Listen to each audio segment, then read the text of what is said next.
Hola, veus, la boira és la gran protagonista de la ciutat de Lleida durant l'hivern. Recentment ens vam aixecar amb la ciutat totalment esborrada. Per sort, el sol es va deixar veure poc després, però això no és l'habitual. A Ponent ja estem molt acostumats a passar-nos dies, fins i tot setmanes, sense veure l'astre rei. La boira té defensors i detractors, però l'hem d'estimar pel simple fet de ser un tret característic de la nostra ciutat o la podem criticar i reconèixer que és un gran defecte? Vista amb els ulls d'un defensor, la boira dona a Lleida aquest aspecte bucòlic i misteriós, no? Una mena d'aspecte de postal en blanc i negre. Però és inevitable destacar també els inconvenients que presenta. La boira obliga a tallar autopistes davant el risc d'accidents, com recentment ha passat a la P2 entre Lleida i les Borges Blanques.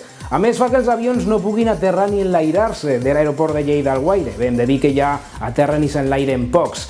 També fa que no sapiguem quina hora del dia és. A més, segons els experts, també afecta la salut, arribant a provocar malalties respiratòries, circulatòries i psíquiques, i a més, a molts la boira els provoca tristor i apatia. També afavoreix l'aïllament perquè sortim menys al carrer, ens relacionem menys perquè fa molt fred, aquestes temperatures gèlides. I no us ho perdeu, sembla que ara la boira també és la culpable de que la majoria de parquímetres de la ciutat no funcionin.